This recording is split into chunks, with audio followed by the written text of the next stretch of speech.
ಇದು 2019 question paper. ಇದು ಅದರಲ್ಲಿ ಮ್ಯಾಥಮೆಟಿಕ್ಸ್ ಪಾರ್ಟ್ನ ಫಸ್ಟ್ ಕ್ವಶನ್, ದಟ್ ಈಸ್ 91. 9480 ಅಲ್ಲ, ಇದು 9408. ಇದು 9408 ಇಲ್ಲಿ ಬರೀತೀವಿ ನೋಡಿ. 9408ರೊಂದಿಗೆ ಗುಣಿಸಿದಾಗ ಪೂರ್ಣ ವರ್ಗವನ್ನು ಕೊಡುವ ಅತ್ಯಂತ ಕನಿಷ್ಠ ಘನ ಪೂರ್ಣಾಂಕ, which is the smallest positive integer that should be multiplied with 9408 to get a perfect square. ಇದನ್ನ ಕ್ಯಾಲ್ಕುಲೇಟ್ ಮಾಡಕ್ಕೆ ನಾವು factorisation method, prime factorisation method use ಮಾಡಬಹುದು. 9408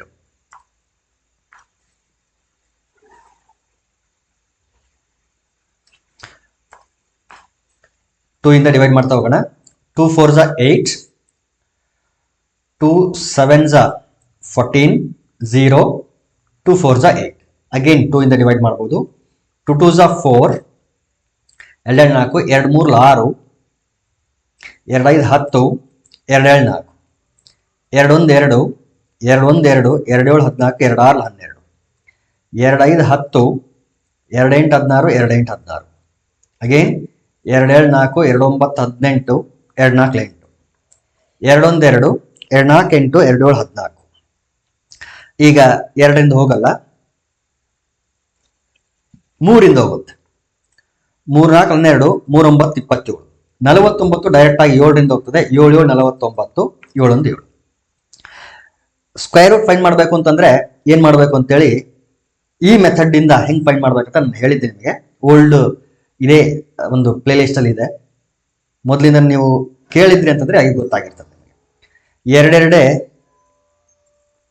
ನಂಬರ್ಗಳ ಒಂದು ಗ್ರೂಪ್ ಮಾಡಬೇಕು.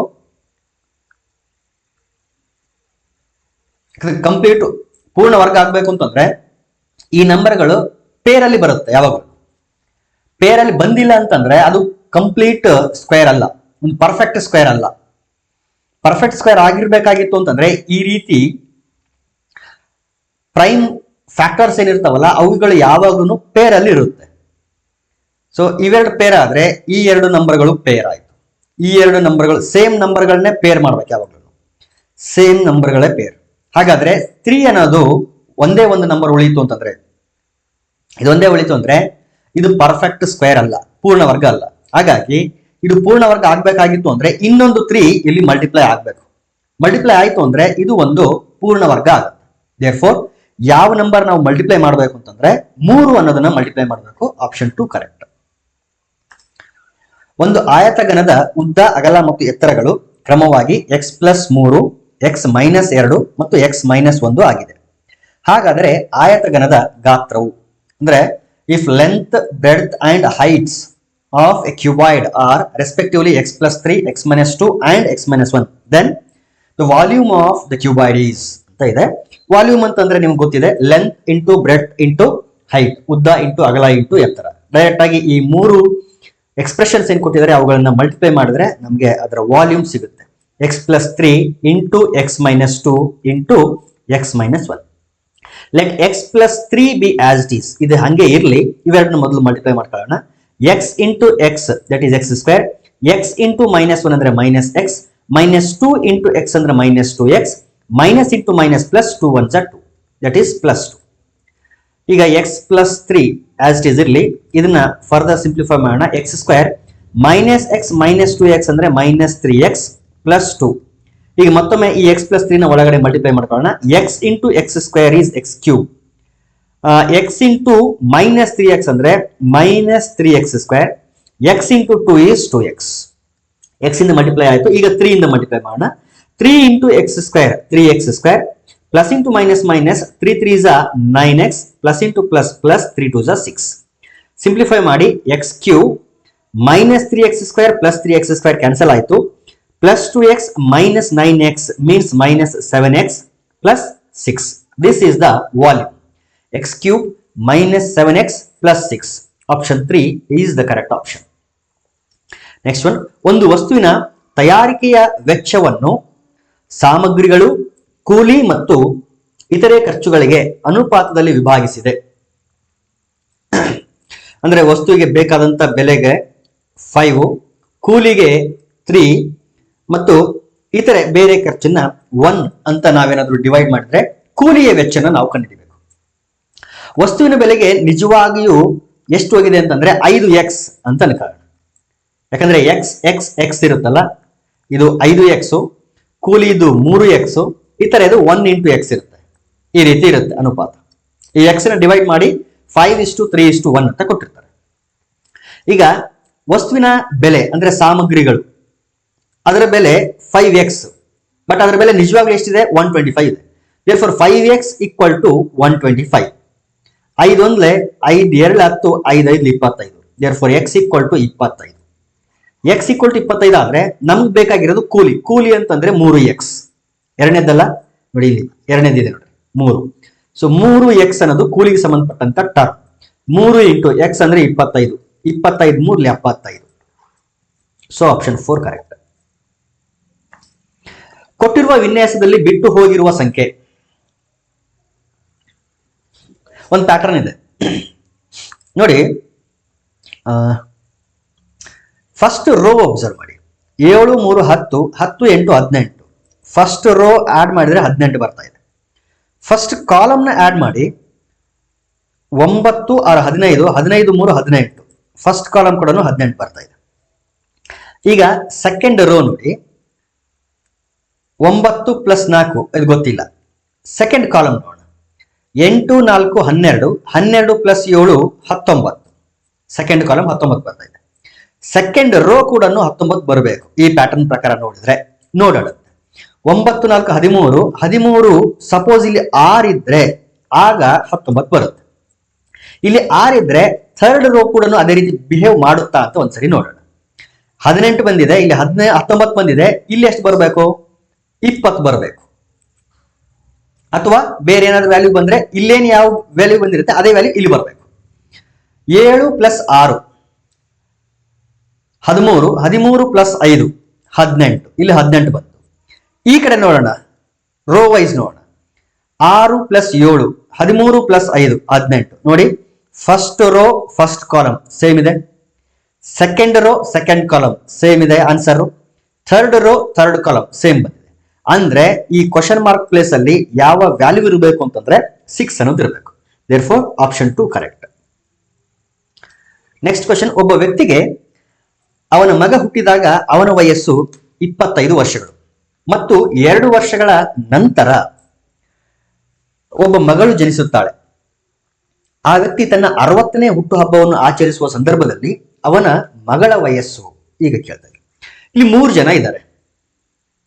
ತಂದೆ ಇದ್ದಾನೆ, ಮಗ ಮತ್ತು ಮಗಳು. ಓಕೆ, ತಂದೆಗೆ 25 ವರ್ಷ ಆದಾಗ, ತಂದೆಗೆ 25 ವರ್ಷ ಇದ್ದಾಗ ಮಗ ಹುಟ್ಟುತ್ತಾನೆ. ಆಗ ಅವನಿಗಿನ್ನು 0 ವಯಸ್ಸು.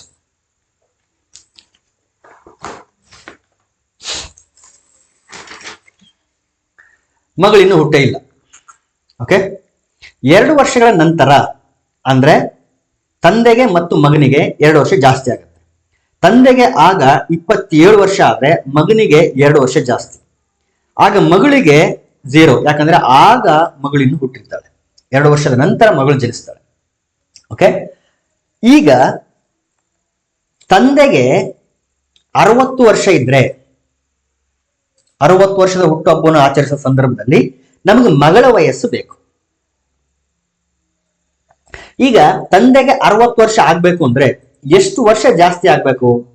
ಎಲ್ಲರೂ 3 ಜನಕ್ಕೆ ಅಷ್ಟು ವರ್ಷ ಜಾಸ್ತಿ ಆಗುತ್ತೆ.